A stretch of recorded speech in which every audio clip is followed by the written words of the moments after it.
அனைவருக்கும் வணக்கம். நாம சின்ன வயசுல விளாம்பழத்தை இப்படி சாப்பிட்டுருப்போம். இப்போ இருக்கிற ஆட்கள் இப்படி சாப்பிட்றாங்கன்னு தெரியல. நிறைய பேர் இப்படி சாப்பிட்டுருப்பீங்க. தெரியாத ஆட்களுக்கு இந்த வீடியோ. விளாம்பழத்தை வாங்கும்போது எடுத்து உலுக்கி பாருங்க. நல்லா உள்ளுக்கு இருக்கிறது நல்லா சத்தம் கேட்கணும். அப்போ நல்ல நல்ல விளாம்பழம். அதை வாங்கிட்டு நல்ல பாருங்க, நல்ல ஃப்ரெஷ்ஷான விளாம்பழம். அதை வாங்கிட்டு எடுத்துட்டு நிறைய பேர் நாமெல்லாம் அந்த நேரம் சீனி சேர்த்து தான் சாப்பிடுவோம். இப்போ அநேகமாக எல்லாருக்கும் டயபெட்டிக் வரத்தால நான் சீனியை தவிச்சிட்டு இருந்த முறை சீனிக்கு பதிலாக தேன் விட்டு செய்ய போகிறேன். விளாம்பழத்தை சேர்த்து நல்லா முதல் எடுத்துக்கொள்ளுங்க. கட் பண்ணிவிட்டு அதை குறைக்கிறத எடுத்துட்டு நல்லா மிக்ஸ் பண்ணி விடுங்க. அது கட்டி கட்டியாக இருக்கும், நரம்பெல்லாம் இருக்கும். அந்த நரம்பெல்லாம் விருப்பம் இல்லாதாக்கள் எடுத்து விடுங்க வெளியில். நான் எல்லாத்தையும் மிக்ஸ் பண்ணி சேர்க்கிறேன். கொஞ்சம் உப்பு சேருங்க டேஸ்ட்டுக்காக. கணக்கு சேர்க்குறது கொஞ்சம் ஸ்பிஞ்ச் அளவு.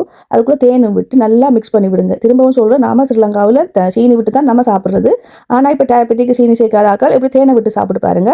நல்ல டேஸ்ட்டாக இருக்கும். இது சாப்பிடாத ஆக்கள் செய்து சாப்பிட்டு பாருங்க. சாப்பிட்ட ஆக்களுக்குலாம் தெரியும். புதுசாக சாப்பிட போறீங்கன்னா செய்து பார்த்துட்டு கமெண்ட் பண்ணுங்க. அப்படி கேட்டு நன்றி, வணக்கம். அடுத்த வீடியோவில் சந்திப்போம்.